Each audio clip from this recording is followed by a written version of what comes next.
जैसा आपने पिछली क्लास में देखा था कि मैंने आपको एवरेज प्रॉफिट बताया, वेटेड एवरेज प्रॉफिट बताया, सुपर प्रॉफिट बताया, फिर आपको बोला था कि बेस्ड ऑन कैप प्रॉफिट, ये तीनों ही मेथड होते हैं।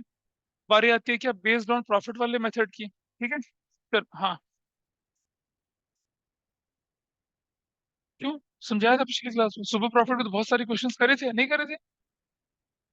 हाँ, करे थे ना, कोई बात नहीं। क्या चीज? Okay fine.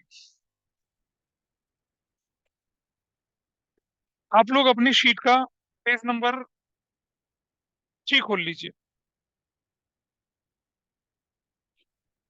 क्या दिख रहा है सभी को? Page number 3। पेज नंबर 3 में कैपिटल एम्प्लॉयड लिखा हुआ दिख रहा है आपको? क्या सीधे कैपिटल एम्प्लॉयड? मैंने आपसे कहा था कि जब आपके पास इंफॉर्मेशन गिवन हो बैलेंस शीट की फॉर्म में, देखो लूज इंफॉर्मेशन गिवन होती है तो क्या होता है? Asset is equal to capital plus liability होती है। कैपिटल मतलब कैपिटल एम्प्लॉयड। अच्छा, सोल प्रोप्राइटरशिप के अलावा यहाँ कैपिटल एम्प्लॉयड में हम क्या जोड़ते हैं? पार्टनर्स का capital account, current account, reserve, surplus और फिक्टिशियस एसेट्स माइनस कर देते हैं, ओल्ड गुडविल माइनस कर देते हैं। पहला मेथड जो लायबिलिटी साइड अप्रोच है आपके सामने, देखिए ध्यान से। हमने क्या किया? ए का कैपिटल करंट, बी का कैपिटल करंट, सी का कैपिटल करंट जोड़ दिया। फिर जो रिजर्व्स हैं, फ्री रिजर्व्स, क्या क्या reserves? Reserve fund, general reserves, contingency reserve, investment fluctuation fluctuation reserves, workman compensation reserve, उनको जोड़ दिया। अगर प्रॉफिट एंड लॉस का क्रेडिट बैलेंस था, अनडिस्ट्रीब्यूटेड पड़ता, वो भी जोड़ दिया। और एसेट साइड में जो आइटम हमें नहीं रखने हैं, गुडविल नहीं रखनी है, इधर ले आइए। Fictitious assets, profit and loss का debit balance, unwritten off losses, deferred revenue expenditure, ये। और नॉन ट्रेड इन्वेस्टमेंट, चाहे वो करंट हो चाहे नॉन करंट हो, उनको उठा के यहाँ ले आएंगे, तो आपका क्या निकल आएगा? Capital employed. Asset side approach में चले तो क्या किया आपने? इन्वेस्टमेंट जोड़ दिया, ट्रेड, टेंजिबल एसेट्स जोड़ी, इंटेंजिबल एसेट्स जोड़ी, करंट एसेट्स जोड़ी, इंक्लूडिंग नॉन ट्रेड। देखो करंट एसेट्स में एक्सक्लूडिंग नॉन ट्रेड इन्वेस्टमेंट्स, वो टोटल एसेट्स आ गया। उसमें से लायबिलिटीज माइनस कर दिया तो भी क्या निकल आया? कैपिटल एम्प्लॉयड निकल आया। यही तो बताया था पिछली क्लास में, और एग्जाम्पल 1 और एग्जाम्पल 2 करके दिखाए थे आपको। ठीक है, फिर इसके छोटे मोटे क्वेश्चंस करे थे, मतलब सुपर प्रॉफिट कैसे निकालते हैं वो करके दिखाया था। अभी मैं सुपर प्रॉफिट, ये तुमने देखा, ये लोग, ये जो इतना बड़ा फॉर्मूला है ना, ये यहाँ यूज नहीं होता है, ये यूज होता है एडमिशन चैप्टर में। पर मैं करवा देता हूँ ताकि आपको आइडिया रहे। अभी मैं एक क्वेश्चन करा रहा हूँ आपकी बुक का सुपर प्रॉफिट मेथड का, ताकि सुपर मेथड आपको रिकॉल होगा। फिर capitalisation of average profit, capitalisation of super profit करके फिर हम सबको एक सिरे से करते हुए चलेंगे क्वेश्चंस को। ठीक है, ऐसा करके अब आप देखिए जरा कि कैपिटलाइजेशन ऑफ सुपर प्रॉफिट जब हम लोग लेके चल रहे हैं, सॉरी कैपिटलाइजेशन नहीं, मतलब सुपर प्रॉफिट लेके चल रहे हैं, पहला स्टेप क्या होता था हमारे पास? Calculate actual average profit. Calculate actual average profit. Number 2, calculate normal profit, normal profit on capital employed. ये जो अभी कैपिटल एम्प्लॉयड की बात करी थी ना, उसकी बात कर रहे थे, ये वाला हिस्सा, ये निकालते हैं। तीसरा क्या बोला था हम लोगों ने? सुपर प्रॉफिट निकालिए, सुपर प्रॉफिट। वो कैसे निकलता है? Actual average profit minus normal profit कर लिया जाएगा, तो क्या निकल आएगा? ये निकल आएगा। नंबर 4 जब हम बोलें तो गुडविल निकलेगी, कैसे निकलेगी? Super profit into years purchase, ऐसे करके आपकी गुडविल निकल आएगी, है ना? अब आपकी बुक में ऐसा क्वेश्चन जिसमें एक छोटू सा एडजस्टमेंट है, उसको लेके चलते हैं, दिखाना जरा।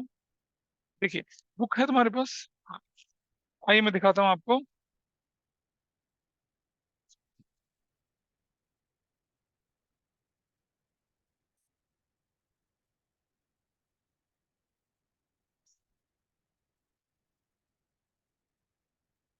हम्म, बिल्कुल करिए, क्यों नहीं करना।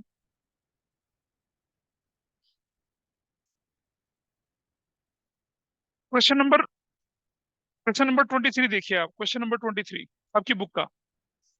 Ayub and Amit are partners, page number 2.30 पे है। ठीक है, पेज नंबर 2.30। कहाँ है बाकी लोग, कहाँ है? हाँ, क्या हुआ? हाँ, एग्जाम वगैरह है कुछ है इसका?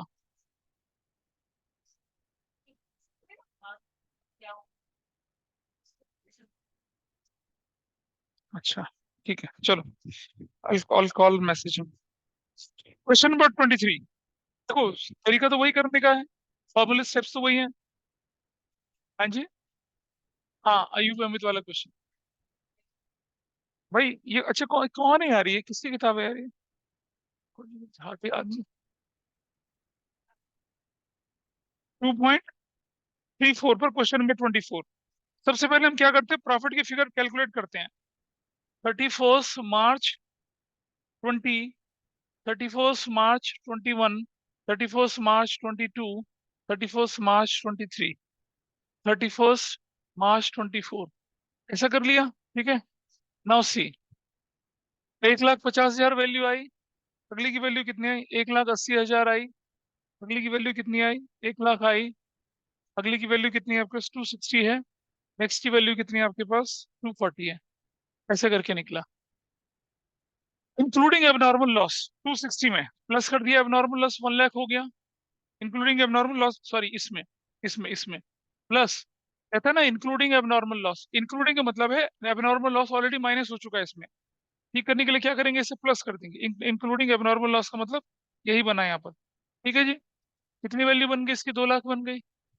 अगले में लिखा है इंक्लूडिंग एबनॉर्मल गेन, माइनस कर दिया 40,000, तो कितनी वैल्यू बन गई? 220 बन गई। ये वैल्यू 180 रहेगी। ये वैल्यू कितनी रहेगी? 150 रहेगी। What about this value? 240 रहेगा। What is your final total? बताइए कितना आ गया? 8 5 13, 15 4 19,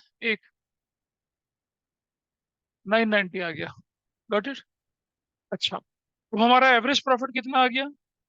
990 डिवाइडेड बाई कितने से कर रहे हैं हम लोग? 5 से कर रहे हैं, तो कितना हो गया? हाँ, ऐसे कर लिया। अब आपके क्वेश्चन में बोला गया क्या, कि फर्म की टोटल एसेट्स है 20 लाख। अभी हमने कैपिटल एम्प्लॉयड का तरीका सीखा था। टोटल एसेट्स में से क्या माइनस कर देना है? लायबिलिटीज। तो भाई कैपिटल एम्प्लॉयड कितना है आपके पास? कैपिटल एम्प्लॉयड है आपके पास कितना? 20 लाख। माइनस आउटसाइड लायबिलिटी कितने की है? 5 लाख की। ऐसे ये कह रहे हैं कि आउटसाइड लायबिलिटीज 5 लाख की हैं। अभी थोड़ी देर पहले फॉर्मूला सीखा था, total assets minus outside liabilities equal to capital employed into rate. कितना बोले? रेट 10%, 10/100। कितनी वैल्यू आई? 15 लाख इंटू 10/100। क्या वैल्यू आ गई? 1,50,000 आ गई। What is super profit? 198 minus 1,50,000। Value कितनी आ गई? 48,000 आ गई। What is goodwill? 48,000 into, what is number of years purchase? कितना बोला क्वेश्चन में?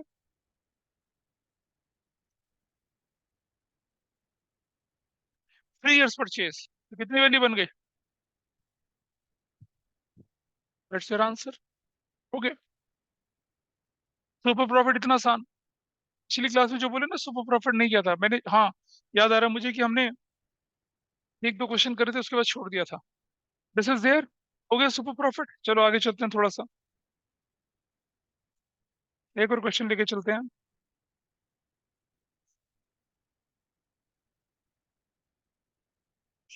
क्वेश्चन नंबर 16 करिए। पेज नंबर 2.33 में क्वेश्चन 16 है। Average net profit of future by X Y Z firm is 36,000 per year. हाँ जी बेटा। हाँ जी। हाँ, मैं अब नहीं समझ पाया क्या बोल रही हूँ। क्वेश्चन 16 की बात कर रही हूँ। हाँ, क्या लिखा है?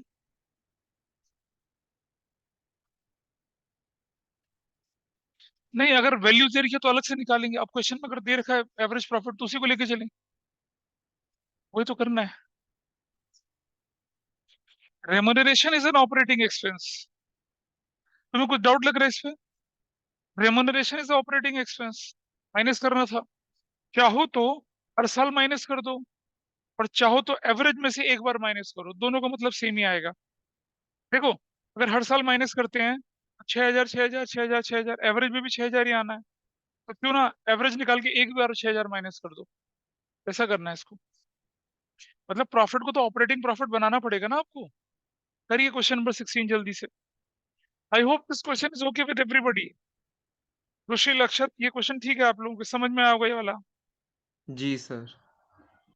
की लैंग्वेज दिखाना, दिखाओ, दिखाना। तुमसे नहीं हो पाया, टाइम लग रहा है थोड़ा सा, है ना? तो प्रैक्टिस कम होती है ना बेटा, तो टाइम लगता है फिर करने में। 16 देखिए, 16, ओके, माथे नहीं, 16। क्वेश्चन 16 में आपके पास है नंबर 1, एक्चुअल एवरेज प्रॉफिट। इस क्वेश्चन में कितना गिवन है आपके पास? 36,000 पर ईयर है। एक बात और बोली गई है कि कैपिटल एम्प्लॉयड 2 लाख की, और remuneration of partner estimated 6,000 per annum है। भाई 6,000 यहां से माइनस भी तो कर दो, तो कितना हो गया ये? 30,000 हो गया। रेम्यूनरेशन की बारी आई, number 1। Number 2, normal profit. Normal profit कैसे निकलेगा? 2 लाख की कैपिटल एम्प्लॉयड है, उस पर कितना परसेंट बोल रहे हैं हम लोग? 10% बोल रहे हैं। What is the value? 20,000 is the value. Number 3, number 3 super profit है, वो कैसे निकलेगा? 30,000 माइनस 20,000, 10,000 निकलेगा। नंबर 4, गुडविल कैसे निकलेगी? Super profit into years purchase बोलेंगे तो कितना? 10,000 इंटू ईयर्स परचेज, कितना बोले रहे? 2, 20,000। इतना हलवा क्वेश्चन, इससे ज्यादा क्या मिलेगा बताओ? हल्का और हलवा दोनों था, दैट्स नॉट अ प्रॉब्लम। ठीक है, देख लिया, सुपर प्रॉफिट के क्वेश्चन पता चल रहे हैं। थोड़ा आगे बढ़ाते फिर हम और वैरायटी क्वेश्चन को डिस्कस करेंगे। ठीक है, यहाँ करने के बाद अब मैं आपके साथ ना कैपिटलाइजेशन मेथड भी डिस्कस करता हूँ, ताकि आपको और ज्यादा कॉम्प्रिहेंसिव जानकारी इसकी हो। सुपर प्रॉफिट में और कुछ नहीं है, बस थोड़े मोटे टेढ़े मेढ़े हल्के फुल्के क्वेश्चन है, उसके बाद कोई दिक्कत नहीं आती है। कैपिटलाइजेशन क्या होता है, पहले उसे कंसेप्चुअली सीखिए। कैपिटलाइजेशन मेथड तो बाद में सिखाऊंगा, पहले एक कंसेप्ट छोटा सा सीखिए, है ना? जैसे क्या नाम है आपका? वायु। वायु कितने साल की हो अभी? 16 साल की है। 18 होने में 2 साल का टाइम लगेगा। मान लिया जाए कि 18 साल की होती हैं, और इसके पापा इसे क्या बोलते हैं? इसके पापा इसे कुछ पैसे देते हैं और बोलते हैं जा बेटी उड़ा ला इसको, उड़ा, उड़ा। तो ये करके क्या करती है, डीएलएफ मॉल की छत पे जाती है, ऐसे उड़ाना शुरू करती है, ऐसे ऐसे उड़ाती है, ऐसे होते नोटों की गन लेके जुर्र ऐसे उड़ाती है। नीचे शुभंकर लूट रहा होता है, अनन्या लूट रही होती है, अवीर लूट रहा होता है ना, डॉक्टर गुलाटी पैसे लूट रहे हैं, हर्षिल लूट रहे हैं। अच्छा, फिर लुटा रही है, फिर ऐसे लुटा रही है, ऐसे लुटा रही, लुटा, ठीक है। मतलब लुटाते लुटाते विटामिन बी 12 और D3 की तो डेफिशिएंसी है, वो हाथ थक जाते हैं। फिर नीचे आती है, नीचे आती है, नीचे आती है, इसके पास कितना होता है? इसके पास 20 लाख रुपया बचता है अभी भी। और ये बचता है इसका 20 लाख, इतना लुटाने के बाद 20 लाख बचता है। पूरा दिन 12 घंटा लुटाने के बाद 20 लाख से बचता है। और ये पता है क्या कहती है? You know, this is this is only 15% of what my father has given me. हाँ, मतलब इसके पापा ने जो दिया था उसका सिर्फ 15% है पैसा, ये है, समझे? तो इसके पापा ने कितना पैसा दिया था, बताएं कैसे? Let father has given X, X का 15/100, ठीक है। ये रुक जा, मैं इसको मान लूं, मैं सपोज मैं बोल देता हूँ इसको, रुक जा यार, हाँ चलो 18 लाख बोल देते हैं इसको, ठीक है। पापा ने कितना दिया इसको? ये 15% इज इक्वल टू कितना है? 18 लाख रुपया है। सो what is x? 18 lakh into 100 upon में 15, ठीक है। पता कितना हो गया बताइए? 1,20,00,000 रुपया को दिया गया था। इसने फुर्सत से उड़ाया, इसने आराम से उड़ाया, 1,20,00,000 रुपया दोनों हाथ से उड़ाया। 100 के नोट उड़ाए, 50 के नोट उड़ाए, 500 के नोट उड़ाए, ठीक है। अब देख पा रहे हैं हमने क्या किया? हमने ये जो वैल्यू थी ये इंटू 100 अपॉन में रेट करा, 100 अपॉन में रेट करा। इसे सोचिए, बिजनेस के पॉइंट ऑफ व्यू से सोचते हैं। किसी बिजनेस का प्रॉफिट जो है वो 5 लाख रुपया है। किसी बिजनेस का प्रॉफिट कितना है? 5 लाख रुपया, ठीक है। और जो इंडस्ट्री का नॉर्मल रेट है, normal rate of return on capital employed, वो कितना है मान लो? वो है, मान लो मैं बोलूं 10% है। कोई इंडस्ट्री एक्स लगाकर, मतलब एक्स कैपिटल लगाकर 10% के रेट से कितना कमा रही है? 5 लाख। तो उसकी कैपिटल एम्प्लॉयड कितनी होनी चाहिए? कैसे पता लगाएंगे? 5 लाख इंटू क्या करेंगे, 100/10 करके। देखो यही वाला तरीका, कैन आई कैलकुलेट? या मैं बोलूं ऐसे कि let amount of capital employed is X का 10/100 इज इक्वल टू कितना, 5 lakh. So what is X? 5 lakh into 100/10। ये इसको बोलूं मैं क्या, इसको बोलूं मैं क्या, 5 लाख। अगर फॉर्मूला बोलूं तो क्या बोलूं, 100 में क्या बोलूं, नॉर्मल रेट। ऐसा ये कैसे इस्तेमाल होता है मैं करके दिखा रहा हूँ आपको, फिर आपको समझ में आएगा क्या कि कैपिटलाइजेशन मेथड क्या चीज होती है। ठीक है, आइए देखते हैं कैसे करते हैं इसको। हाँ, अपने नोट्स खोल लीजिए फटाफट से एक बार। उन नोट्स को देखेंगे जब आप, तो आपको दिखेगा कि how to calculate capitalisation method. Capitalisation दो तरह से, capitalisation of super profit, capitalisation of average profit पहले पढ़ेंगे, फिर कैपिटलाइजेशन ऑफ सुपर प्रॉफिट पढ़ेंगे। देखिए अब मैं पढ़ के दिखा रहा हूं आपको, कैपिटलाइजेशन ऑफ एवरेज प्रॉफिट ऐसे करके दिखा रहे हैं। Step number 1, calculate actual average profit, निकाल लिया। Step number 2, calculate capitalised value of actual average profit. भाई वो कैसे निकलेगी, वो ऐसे निकलेगी, एक्चुअल एवरेज प्रॉफिट इंटू 100 में नॉर्मल रेट। समझ में आया क्यों लगाया 100 में normal rate? Projected capital employed निकल आई। नंबर 3, एक्चुअल कैपिटल एम्प्लॉयड निकाली, एक्चुअल कैपिटल एम्प्लॉयड। और नंबर 4, सोचो कि आपकी जो प्रोजेक्टेड कैपिटल एम्प्लॉयड है और जो मार्केट के हिसाब से दिखे, जो एक्चुअल, जैसे मान लिया जाए आपने क्या किया, 10 लाख लगा के 5 लाख कमाया, बाकी लोगों ने 20 लाख लगा के क्या कमाया, 5 लाख कमाया, तो आप उनसे अच्छे हो ना। तो कैसे निकालेंगे अब हम लोग? देखिए हम लिखेंगे क्या, कैपिटलाइज्ड गुडविल कैसे निकलती है, गुडविल कैसे निकलती है, capitalised capitalised value of actual average profit. Capitalisation का मतलब है कि अपने एग्जिस्टिंग प्रॉफिट और नॉर्मल रेट के हिसाब से आप अपनी प्रोजेक्टेड कैपिटल एम्प्लॉयड निकाल रहे हो, अपने प्रॉफिट की कैपिटलाइज वैल्यू निकाल रहे हो। इसका मतलब ये है, जैसे हमने इसके बचे हुए पैसे के हिसाब से इसके एक्चुअल प्रॉफिट की, एक्चुअल अमाउंट की वैल्यू निकाली थी, ऐसे ही प्रॉफिट और रेट के हिसाब से हम पता लगा रहे हैं कि हमारा हमारा कैपिटल एम्प्लॉयड कितना होना चाहिए, और फिर एक्चुअल से कंपेयर कर लेते हैं, तो हमें पता चल जाएगा ना हम औरों से कितने अच्छे। एक्चुअल कैपिटल एम्प्लॉयड तो क्वेश्चन में गिवन होता है ना, भाई मेरा एक्चुअल कैपिटल एम्प्लॉयड 5 लाख है और मेरा प्रोजेक्टेड कैपिटल एम्प्लॉयड 10 लाख आ रहा है, तो मैं औरों से कितना अच्छा हूँ, 5 लाख अच्छा हूँ, वही तो मेरी गुडविल है। लोग 5 लाख लगा के जितना कमा रहे हैं उतना मैं 2 लाख लगा के कमा रहा हूँ। कैपिटलाइजेशन मेथड हो गया, capitalise value actual average profit minus actual capital employed, ये आपका निकल आएगा गुडविल। आपको मैं एक क्वेश्चन करके दिखा रहा हूँ, देखिए इसे कैसे इस्तेमाल करते हैं मैं दिखा रहा हूँ।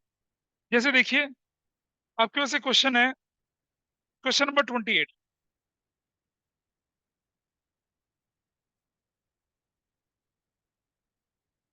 Question number 28, Puneet and Tarun, where is your book? अच्छा, तुम्हारे पास किताब नहीं है आज, तुम्हारी किताब कहाँ है? भाई तो बैग में क्या कर रहा है, निकाल उसको, गधर।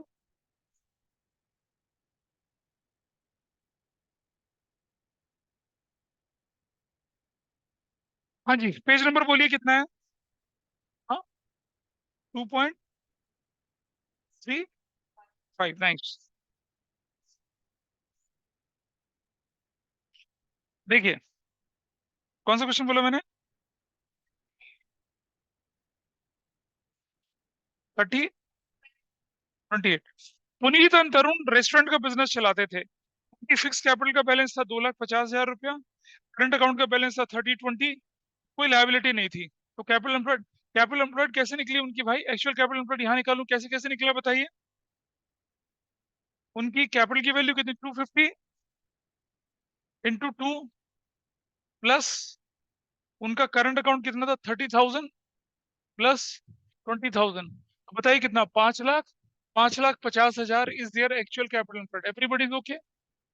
जब तुमने लिख ही लिए, एक्चुअल कैपिटल एम्प्लॉयड निकाला, करंट का बैलेंस, कैपिटल का बैलेंस निकाल लिया, लायबिलिटी उनकी कुछ है नहीं, रिजर्व उनके पास कुछ नहीं है, जैसे कैपिटल एम्प्लॉयड निकालते थे नॉर्मल तरीके से। ठीक है, अच्छा आगे बढ़ते हैं जरा। उसके बाद क्वेश्चन में क्या लिखा है, they regularly earning profit and average profit of last 5 years is 1 lakh. Actual average profit कितना है उनका, 1 लाख है। यहाँ भी कोई दिक्कत नहीं हमारे पास। और क्वेश्चन क्या कहता है आपसे कि आपको क्या करना है, नॉर्मल रेट ऑफ रिटर्न 10% है, कैपिटलाइजेशन ऑफ एवरेज प्रॉफिट है। अब मुझे बताइए capitalise value actual average profit कितनी हो जाएगी, 1 लाख इंटू 100 अपॉन में 10, what is the value, 10 lakh. तो प्रोजेक्टेड कैपिटल एम्प्लॉयड कितने निकले उनकी, 10 लाख। मतलब अगर जितना पैसा वो कमा रहे उतना पैसा लोग 10 लाख लगा के कमाते, वो कितना लाख लगा के कमा रहे, 5.5 लाख।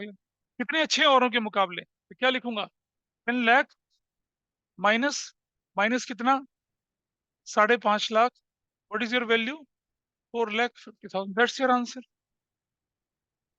कितना आसान। फर्क क्या होता है कि जब बच्चा क्वेश्चन कर रहा होता है ना, तो रेट अपॉन में 100 कर रहा होता है, यहाँ 100 अपॉन में नॉर्मल रेट ले, उसे कहते हैं क्या हो गया ये, कुछ भी नहीं हुआ। ये क्या है, रिवर्स करने का तरीका है कि भाई मतलब रेट से और प्रॉफिट से आप अपनी कैपिटल एम्प्लॉयड निकाल रहे हो, ये वो तरीका है। इस तरह से काम किया। ठीक है, एक क्वेश्चन अपने आप करिए अब आप लोग, आपको पता चलेगा।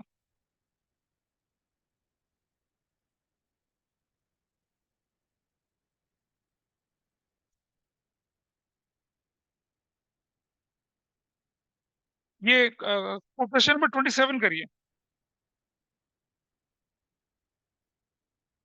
Question number 27। ये समझ में आया कुछ, थोड़ा थोड़ा सा, बेटा बताओ, आया कुछ बस। ठीक है, 20 कितना बोला करने के लिए मैंने अभी, 27 का, 27 की इंफॉर्मेशन देखो शुभांकर, 27 की सेज व्हाट, 27 में ए बी पार्टनर से उनकी कैपिटल थी 3 लाख 2 लाख, यानी कि टोटल कैपिटल 5 लाख है। तो मेरे पास कैपिटल एम्प्लॉयड कितनी है, 5 लाख। यहाँ तक ठीक है। फिर क्या था, normal rate of return 20%, capitalise value of average profit given है, मतलब we don't require this. Capitalise value of average profit कितने, 750। लोगों ने इसी का निकाल लिया होगा। अरे कैपिटलाइज वैल्यू तो गिवन है, कैपिटलाइज वैल्यू गिवन है ना, ये थोड़ी बोला एवरेज प्रॉफिट है, उसकी जरूरत ही नहीं है, कैपिटलाइज वैल्यू गिवन है। अब क्या बना आपका, व्हाट इज योर आंसर, देखो ये रहा 750 माइनस 5 लाख। ये तो हलवे से भी हलवा क्वेश्चन था, बताओ, कंपार्टमेंट में आया हुआ क्वेश्चन था, सीधा कुछ नहीं। अरे इस क्वेश्चन में एवरेज प्रॉफिट थोड़ी दे रखा है, कैपिटलाइज वैल्यू गिवन है, तो कुछ नहीं कैलकुलेट करना, सो इजी। हाँ सीधा सीधा हो गया, so this is too easy, है ना, धप्पा हो गया ना। जिसका नहीं हुआ उसका क्या करना है, कोई बात नहीं। अब तुम, आज तुम्हारा दिन है तो उसका नहीं है, बस यही हो सकता है और क्या। हाँ कोई बात नहीं, ठीक है। अब आप देखिए, कैपिटलाइजेशन ऑफ एवरेज प्रॉफिट समझ में आया। चलो एक और चीज सीखते हैं अब मैं बता रहा हूँ आपको, कैपिटलाइजेशन ऑफ सुपर प्रॉफिट, ये कैसे निकलता, बड़ा आसान। पहला काम है कैलकुलेट एक्चुअल एवरेज प्रॉफिट, पहला स्टेज। दूसरा स्टेज क्या हुआ, calculate normal profit on capital employed. Normal profit on capital employed कैसे निकलेगा, capital employed into normal rate upon में 100। वहां रेट अपॉन में 100 अपॉन में नॉर्मल रेट से नॉर्मल नॉर्मल चलेगा। नंबर 3, सुपर प्रॉफिट क्या निकलेगा, actual average profit minus normal profit, ऐसा निकाल लेंगे। नंबर 4, अब जरा बेटा समझना, अगर क्वेश्चन बोले कि calculate goodwill on the basis of super profit, तब हम क्या करेंगे, सुपर प्रॉफिट इंटू क्या कर देंगे, ईयर्स परचेज कर देंगे। Got it? अगर सुपर प्रॉफिट नॉर्मल है, लेकिन अगर वो बोले कैपिटलाइजेशन ऑफ सुपर प्रॉफिट है, तो क्या करना है? 100 अपॉन में नॉर्मल रेट करना है। इतना डिफरेंस है, उससे ज्यादा डिफरेंस नहीं है। पहले 3 स्टेप दोनों मेथड में सेम है। सुपर प्रॉफिट मेथड में पहला मेथड स्टेप, दूसरा स्टेप, तीसरा स्टेप सेम है। चौथा स्टेप, अगर ऑर्डिनरी सुपर प्रॉफिट है तो इनटू ईयर परचेज कर लो सुपर प्रॉफिट को, और अगर कैपिटलाइजेशन ऑफ सुपर प्रॉफिट है तो क्या कर लो? 100 अपॉन में। दैट्स योर आंसर, खत्म। हाँ, नहीं बेटा समझ, ये तो हम नॉर्मल प्रॉफिट कैलकुलेट कर रहे हैं, वो तो नॉर्मल रेट अपॉन में 100 ही करेंगे। और यहाँ एक्चुअल प्रॉफिट की कैपिटलाइज वैल्यू निकाल रहे थे, और यहाँ सुपर प्रॉफिट की कैपिटलाइज वैल्यू निकाल रहे हैं।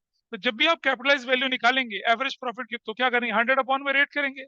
और जब आप कैपिटलाइज वैल्यू निकालेंगे किसकी? सुपर प्रॉफिट की, तब 100 अपॉन में रेट करेंगे। बाकी जगह तो नॉर्मल चलेगा। क्या डाउट है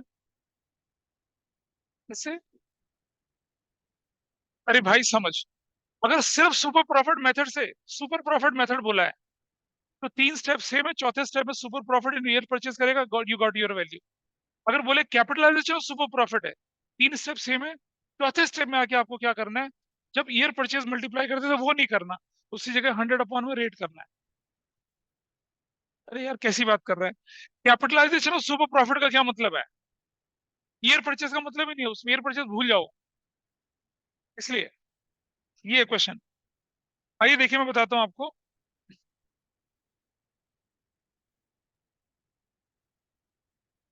क्वेश्चन नंबर,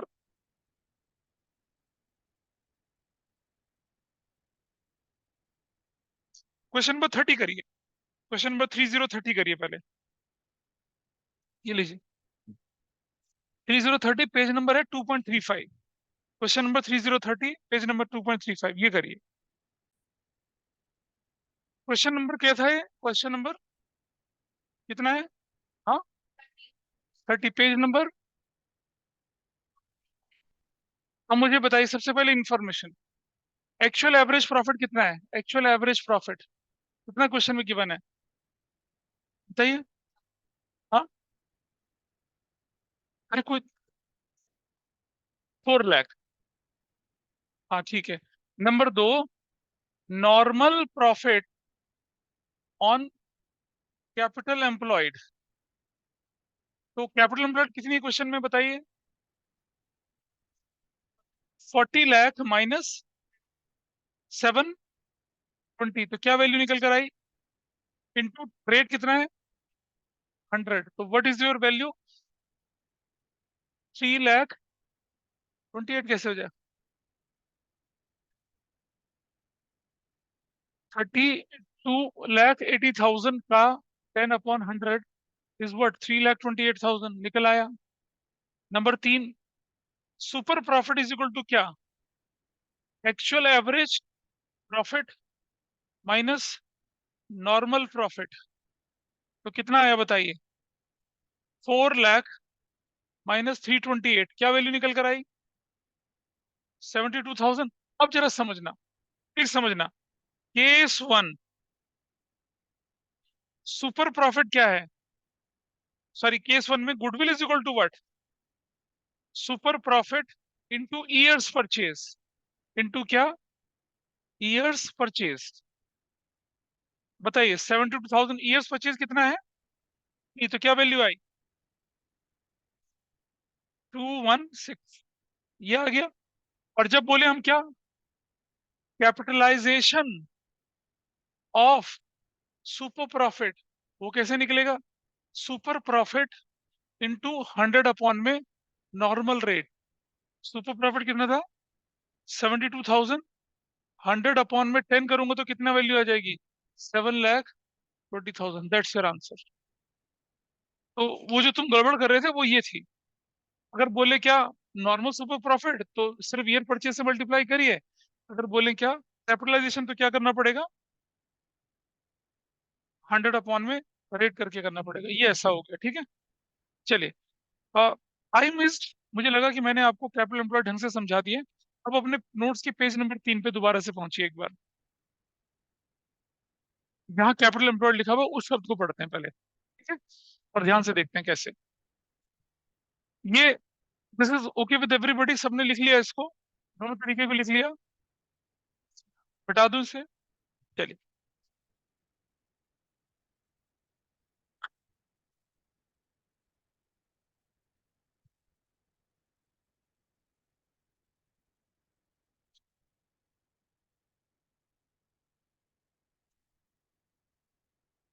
देखिए कैसे करना है। अब आप सब जानते हैं एसेट्स इज इक्वल टू किसके बराबर होती है? कैपिटल प्लस लायबिलिटीज के बराबर होती है। इसके दो पार्ट होते हैं, non current liability, current liability. इसके भी दो पार्ट होते हैं, नॉन करंट एसेट्स और current assets. That's fine with everybody. बेटा देखो, इसको क्या कहते हैं? इसको कहते हैं टोटल एसेट्स। इसको क्या कहते हैं? टोटल लायबिलिटीज, लेकिन कौन सी वाली? एक्सटर्नल वाली। ठीक है। और ये कैपिटल मतलब कैपिटल एम्प्लॉयड। अगर मैं बोलूं कि कैपिटल एम्प्लॉयड मुझे निकालनी है, तो कैसे निकालूंगा मैं? Total assets minus total liability, लेकिन ब्रैकेट में कौन सी वाली? एक्सटर्नल वाली। हो गया, दैट्स माय आंसर।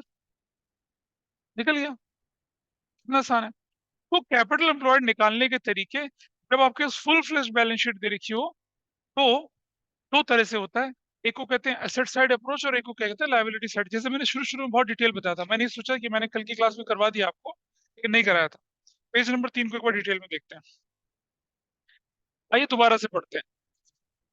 जब मैं बोलूँ लायबिलिटी साइड, तो लायबिलिटी साइड के सारे कंपोनेंट उठाइए एक एक करके। कैसा कंपोनेंट? पार्टनर्स का कैपिटल करंट अकाउंट लिखेंगे, उसके साथ रिजर्व या फ्री रिजर्व जोड़ देंगे, उसके साथ सरप्लस जोड़ देंगे, और कोई आइटम जो एसेट साइड में नहीं रखना है उसे उठा के मैं यहाँ ले आऊंगा, तो माइनस हो जाएगा। लेफ्ट हैंड साइड से उठा के राइट हैंड साइड में लाते तो माइनस है, प्लस आइटम। तो क्या? This is assets. Profit and loss का डेबिट बैलेंस। देखिए, प्रॉफिट एंड लॉस का क्रेडिट बैलेंस तो सरप्लस से जुड़ता है, लेकिन अगर नेगेटिव बैलेंस है तो क्या होता है? वो एसेट साइड में पड़ा होता है। इधर लाके माइनस कर दीजिए। ओल्ड गुडविल, अकाउंटिंग स्टैंडर्ड 26 कहता है कि अगर गुडविल क्या है? सेल्फ जनरेटेड है, इनहेरिटेड है, ओल्ड है, तो उसे क्या करेंगे? राइट ऑफ कर देंगे, खत्म कर देंगे। वो वाली गुडविल आप माइनस करते हैं। और अगर इन्वेस्टमेंट नॉन ट्रेड हो, चाहे वो करंट चाहे नॉन करंट हो, उसको भी माइनस करना है। इसका मैं रीजन बताऊंगा अभी थोड़ी देर में आपको कि नॉन ट्रेड होता क्या है। आपकी क्या निकल आई? लायबिलिटी साइड से क्या निकल आया आपके पास? कैपिटल एम्प्लॉयड निकला। फिर साइड चले जाइए। फिर आपने क्या किया? नॉन करंट एसेट्स में ट्रेड इन्वेस्टमेंट जाड़े, नॉन ट्रेड तो उधर माइनस हो गया ना। टेंजिबल एसेट्स इंटेंजिबल एसेट्स जोड़ी, करंट एसेट्स में ट्रेड वाली यही रहेगी, नॉन ट्रेड उधर चली गई। और टोटल और इन्वेस्टमेंट जोड़ के क्या है? Total assets.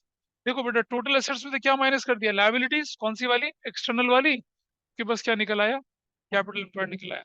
Liability side approach, asset side approach. अच्छा, एक और चीज समझिए, एक और चीज देखना जरा यहाँ पर। ये current assets minus current liability से वर्किंग कैपिटल भी बोलते हैं।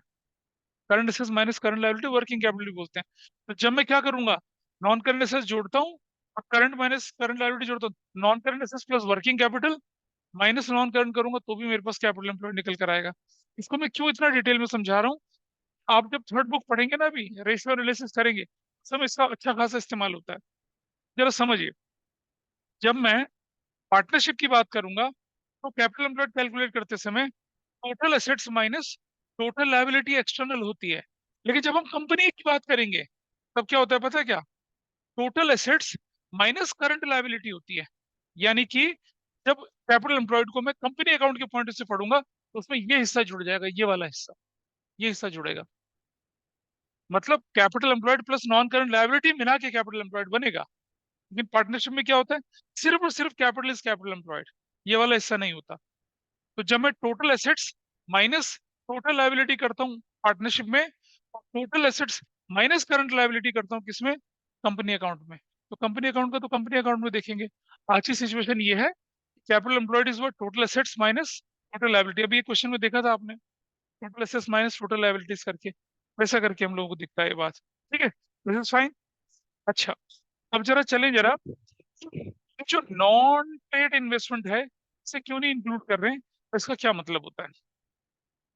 मान लिया जाए त्रिशा का झारखंड में स्टील मैन्युफैक्चरिंग है, स्टील मैन्युफैक्चरिंग करती है। वहां इसे आयरन ओर भी मिलता है, कोल भी मिलता है, पानी बिजली तो हर जगह मिल जाता है। ठीक है। और लोडिंग अनलोडिंग की फैसिलिटी तो रेलवे का ट्रैक अच्छा बिछा, सब कुछ फैसिलिटीज इसके पास है, प्रोडक्शन बढ़िया चल रहा है, is earning good amount of money. पता चला ये डॉक्टर जैन ने वहां जाके क्या कर दिया, अपना एक प्रोडक्शन प्लांट खोल दिया। और ये बहुत ही ज्यादा, मतलब समझ लीजिए कि इसके रिसोर्सेज हैं, और इसकी इसके जो पॉलिटिकल लिंक बहुत अच्छे हैं। तो धीरे धीरे क्या होना शुरू हुआ, ऋषा को लगा कि यार मेरी कंपनी के प्रोडक्शन में अगर कोल माइन कंपनी कोयला सप्लाई करना बंद कर दे, और इलेक्ट्रिसिटी कंपनी इलेक्ट्रिसिटी देने में मनाही कर दे, या फिर मैं बोलूँ कि iron ore company iron ore देने में मना कर दे, तो मेरा तो प्रोडक्शन रुक जाएगा। तो कंपनी, मेरा जो कॉम्पिटिटर है वो तो पॉलिटिकली इन्फ्लुएंस बंदा है, कुछ भी कर सकता है। इसने क्या किया, कोल माइन कंपनी में और आयरन ओर कंपनी में 25% शेयर खरीद लिया। Coal mine company, iron ore company बहुत अच्छा नहीं कर रही थी मार्केट में, लेकिन फिर भी इसने क्या कर दिया, उसमें 25% शेयर खरीद लिया। क्यों खरीद लिए? In order to safeguard her business interest. जब हम किसी कंपनी के सिक्योरिटी शेयर डिबेंचर खरीदते हैं in order to safeguard our business interest, उसे कहते हैं हम लोग ट्रेड इन्वेस्टमेंट। क्या कहते हैं उसे? Trade investment. ठीक है। और जब हम किसी कंपनी के शेयर डिबेंचर खरीदते हैं in order to get benefited from price from the market value in the fluctuation, तब हम उसे बोलते हैं नॉन ट्रेड इन्वेस्टमेंट। अब मुझे बताइए, आपने रिलायंस के, मेट्रो के, एविएशन कंपनी के, फार्मास्यूटिकल कंपनी के शेयर खरीद लिए, खूब सारे करोड़ों रुपए के शेयर खरीद लिए। इसका आपके प्रोडक्शन में, सेल में क्या फर्क पड़ता है भाई? है ही नहीं। It is not capital employed in your business. ये तो पैसा कहीं बाहर लगा है। इसीलिए जब हम कैपिटल एम्प्लॉयड की कैलकुलेशन करते हैं तो नॉन ट्रेड इन्वेस्टमेंट को इंक्लूड ही नहीं करते हैं। ठीक है जी। और जब हम प्रॉफिट को कैलकुलेट करेंगे तो नॉन ट्रेड इन्वेस्टमेंट पर होने वाली इनकम की इनकम उसको माइनस करते हैं, क्योंकि तो ऑपरेटिंग इनकम है ही नहीं। हाँ, लेकिन अगर आपने क्या कर दिया, अगर आपने अगर आपने क्या कर रखा है, ट्रेड इन्वेस्टमेंट कर रखा है, तो वो भी कैपिटल एम्प्लॉयड में जुड़ेगा, और उसकी जो इनकम है वो प्रॉफिट का पार्टी बन के चलेगी। हाँ, अगर क्वेश्चन में कुछ ना दे रखा हो तो इन्वेस्टमेंट को नॉन ट्रेड लेके चलते हैं, क्योंकि जनरली कंपनी नॉन ट्रेड करती है। आइए देखिए, अब इसके बारे में डिटेल में पढ़ते हैं। नोट्स में लिखा हुआ है, देखिए इसी पेज के नीचे आ जाइए, इसी पेज के नीचे अगले पेज पे। जब भी हम पार्टनरशिप फर्म की कैलकुलेशन करते हैं कैपिटल एम्प्लॉयड, तो क्या करेंगे, only owner's fund is you'd, अभी बताया मैंने। सिर्फ ओनर्स फंड किसको कहते हैं, कैपिटल को कहते हैं। तुम ध्यान नहीं दे रही हो। और borrowed fund, non current liability को हम इंक्लूड नहीं करते हैं। इसमें बोला हमने, पार्टनरशिप में बोला। ठीक है, while calculating capital employed from liability side, but in case of a company, owner fund as well as borrowed fund together constitute capital employed from the liability side approach। ये हमने कंपनी के बारे में पढ़ा। अब मशीनरी रिप्लेसमेंट फंड और employees provident fund, ये liability होती है, इसे हम रिजर्व के अंदर इंक्लूड नहीं करते हैं। कहीं पता है, कुछ बच्चे उसे भी जोड़ देते हैं। फंड का मतलब क्या है, कि रिजर्व नहीं है ये जो है दो fund, machinery replacement fund is a provision for depreciation, और employees provident fund is a pure liability. ये आपका रिजर्व का पार्ट नहीं है, उसको बंद कर दीजिए। अब आई ट्रेड इन्वेस्टमेंट की बारी। These are strategic investment made by a firm or a company in other company in the form of securities in order to safeguard its own business interest or to ensure regular supply of essential items. It can be current या non current, दोनों हो सकती है। They are included while calculating capital employed। या मैं बोलूं क्या, these are the investment made by a firm or company in the shares and debentures of another company to promote its own trade and business। इसे कहते हैं हम लोग trade investment. इससे होने वाली इंटरेस्ट इनकम क्या करेगी, आप ऑपरेटिंग प्रॉफिट में जुड़ेगी। लेकिन नॉन ट्रेड इन्वेस्टमेंट क्या होते हैं? These are the investment made by firm or company in the security shares or debentures of the other company in order to get benefited from fluctuations in their market value। They are not included while calculating capital employed। तो सुनिए, interest on not paid investment will not be included while determining corrected profit for the purpose of valuation of goodwill। However, interest on trade investment उसको हम include करके चलेंगे, ऐसा। If nothing is mentioned in the question about investment, then by giving suitable note assumption, they may be considered trade or non-trade। However, it is advisable to consider them non-trade investment, as most of the firms companies invest in the shared debentures of other companies to get benefit of increase in the market value of such securities। Is that clear? क्या लेके चलना है? ठीक है, चलिए अब हम इसको ना प्रैक्टिकली सीखते हैं। अपनी बुक खोलिए फटाफट से। ये देखिए, एग्जाम्पल नंबर खोल लीजिए किताब का, page number 2.15। Page number 2.15, example one, इसको करते हैं। Page number 2.15, example number one, that we have to take. ये सिखाता हूँ आपको मैं, एक करके दिखाऊंगा पहले एक, फिर आप अपने आप करेंगे। चलिए, सबसे पहले मेथड वन, मतलब मेथड वन ही मैं बोल रहा हूं आपको, liability side approach. Liabilities side approach, बताइए भाई। लायबिलिटी साइड के आइटम बताओ एक एक करके, क्या क्या दे रखे हैं। कैपिटल लिखिए, कैपिटल किसकी बोल रखी है, अमन की। कितनी, 1 लाख। दूसरे बंदा कौन है, भास्कर, उसकी कितनी है बताइए, 1 लाख। चलो आगे क्या बोला, रिजर्व के नाम पे क्या बोला है, कितने का, 90,000 का। और कुछ बोला है, नहीं वो तो करंट, वो तो नहीं, रिजर्व बताइए ना मुझे। रिजर्व ये, एसेट साइड में चले जाइए, आइटम कोई दिखता हो तो। ओल्ड गुडविल दिख रही है, गुडविल, वो तो ओल्ड ही है, माइनस गुडविल ओल्ड, देखिए 30,000 की ब्रैकेट में कर दिया। और deferred revenue expenditure advertisement suspense कुछ दिख रहा है, कितना, क्या चीज है वो, एडवर्टीजमेंट सस्पेंस, कितने का, 10,000 का। क्या वैल्यू है, क्या निकली, capital employed. Okay with everybody, कौन सी अप्रोच ये, लायबिलिटी साइड। पता चल रहा है बेटा कुछ थोड़ा बहुत, कैपिटल, रिजर्व्स और एसेट साइड के अनवांटेड आइटम, कौन कौन से, ओल्ड गुडविल, अपने नोट्स को अपने सामने, हाँ डेफर्ड रेवेन्यू एक्सपेंडिचर वो वाला आइटम रखा आपने, ठीक।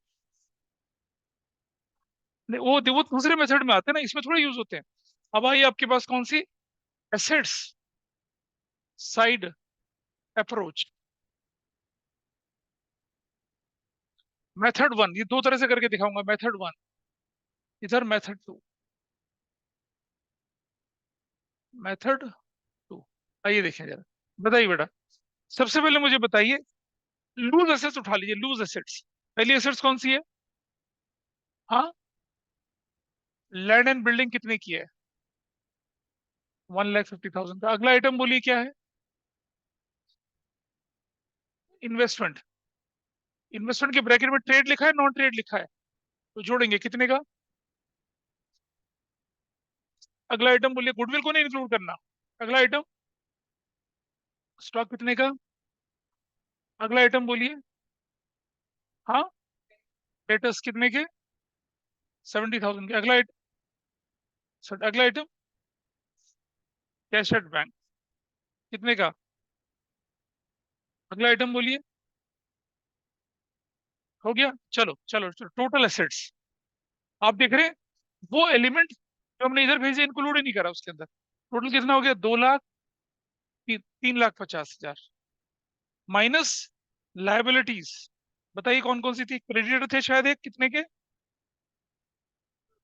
90,000 के क्रेडिटर ब्रैकेट में, और क्या, कितने के, 10,000 के।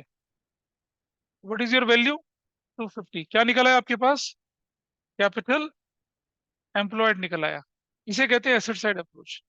एक और तरीका, आपकी एसेट साइड का टोटल कितना है बैलेंस शीट का, टोटल एसेट्स कितनी है, कितनी है बताइए, 3 लाख, कितनी, 90,000। अब बताइए, एसेट साइड की टोटल एसेट्स में से दो आइटम तो आपको रखना ही नहीं है, कौन कौन से, हाँ, माइनस, एक तो गुडविल ओल्ड वाली नहीं रखनी है आपने, कितने की है बताइए वो, 30,000 की, ये माइनस कर दी। और एक आपको क्या नहीं रखना है, एडवर्टीजमेंट सस्पेंस, कितने का, 10,000 का, ये नहीं रखना है, हटा दिया। तो अब तो कितनी वैल्यू आ गया आपके पास, 3,50,000, माइनस माइनस लाइबिलिटीज। लाइबिलिटीज में क्या क्या था, क्रेडिटर्स थे कितने के,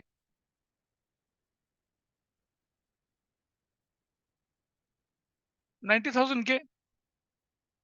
और क्या था, आउटस्टैंडिंग एक्सपेंसेस कितने के, 10,000 के। What is your value, 250। क्या बोला इसको, कैपिटल एम्प्लॉयड बोला, ऐसे करके। तो आपकी बुक में वो ये और ये दो मेथड दे रखे हैं, बीच वाला मेथड नहीं दे रखा है, ऐसा भी कर सकते हैं। कैपिटल एम्प्लॉयड निकालना आसान है। क्या आपको एग्जाम में तीनों मेथड से सॉल्व करना है, नहीं, आपको कोई भी एक मेथड से सॉल्व करना है जो आपके लिए कन्वीनियंट हो, ठीक है।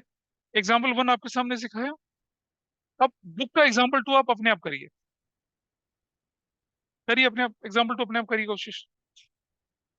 बताइए भाई मुझे कि आपके क्वेश्चन में एग्जाम्पल टू में क्या क्या इन्फॉर्मेशन, कैपिटल कितने कितने की बोली है? 2 lakh 2 lakh.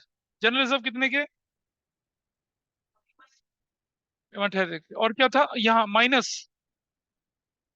Non trade investments और माइनस कर दीजिए, कितने का? हाँ, 1 लाख का। और ये गुडविल कितने की थी? और एडवर्टीजमेंट सस्पेंस क्या वैल्यू निकल कर आई? 4 लाख। आपका आराम से हो गया काम ये वाला। इस तरफ चले जाए, लैंड एंड बिल्डिंग कितने का? 3 लाख का। लैंड एंड बिल्डिंग कितने का? 3 लाख का। और इन्वेस्टमेंट तो हट ही गया यहाँ से। स्टॉक कितने का? 1 लाख का। डेटर कितने के? 140 के। कैश एट बैंक कितने का? 60,000 का। टोटल कितना आ गया? 3 4 5 और एक 6 लाख आ गया। क्रेडिटर कितने के? 180 के। ये कितने के? 20 के। टोटल वैल्यू कितनी होगी? 2 लाख। 2 लाख माइनस करने के बाद कितनी वैल्यू आ गया आपके पास? 4 lakh. That's your answer here. What is total of asset side कितना है? 7,80,000। ठीक है। सबसे ऊपर क्या था आपके पास? गुडविल थी या इन्वेस्टमेंट थी?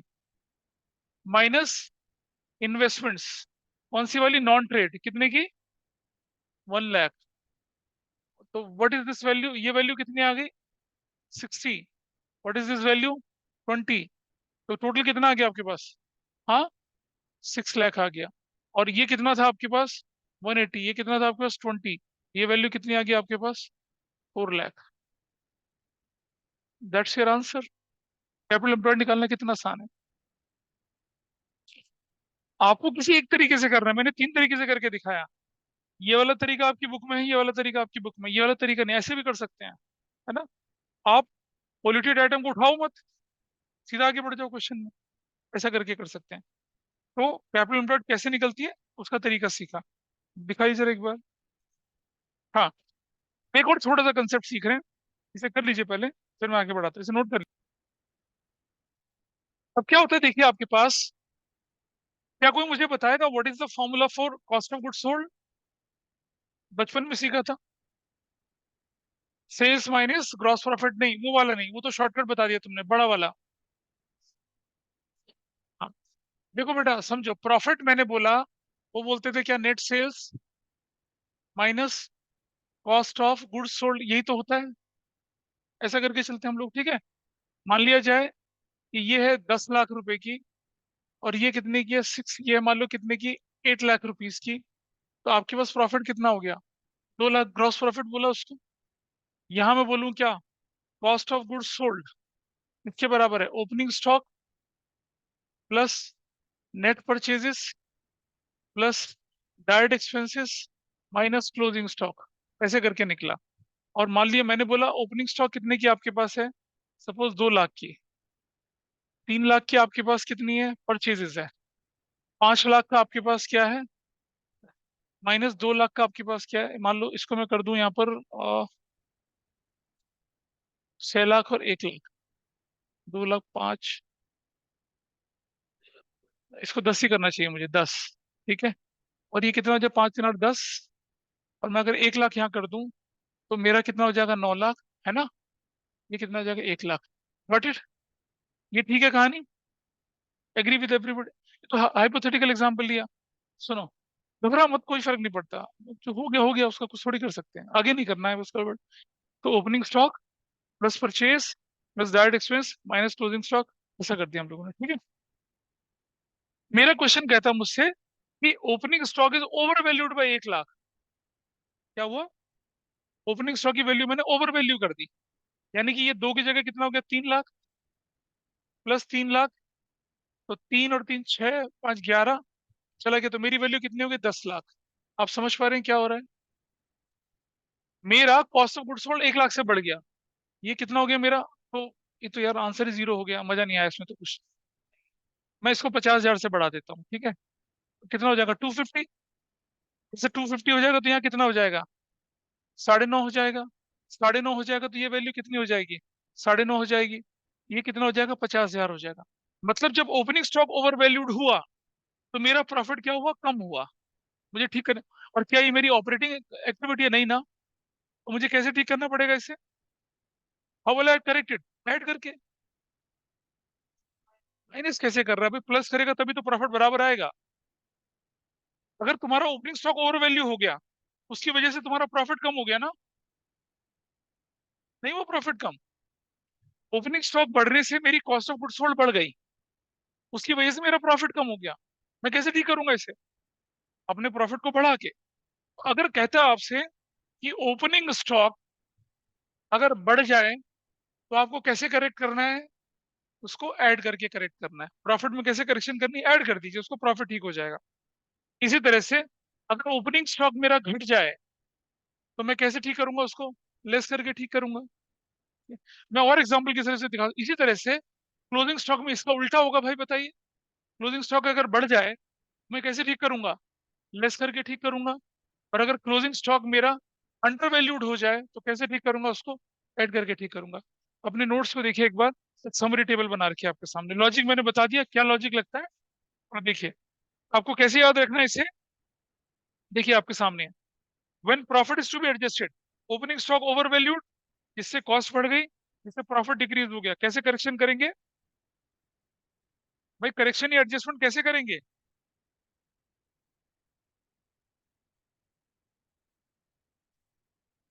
करेक्शन या एडजस्टमेंट कैसे करने, देखिए आपके सामने दे रखा है, ऐड करके। मतलब आपको ध्यान रखना है कि अगर ओपनिंग स्टॉक बढ़ रहा है तो प्लस कर दीजिए, ओपनिंग स्टॉक घट रहा है तो माइनस कर दीजिए, मतलब पॉजिटिव रिलेशन के साथ चलेंगे।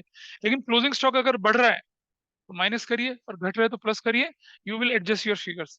ऐसे क्वेश्चन इतना तो बहुत कम क्वेश्चन आपकी किताब में है, शायद है नहीं, मुझे नहीं पता।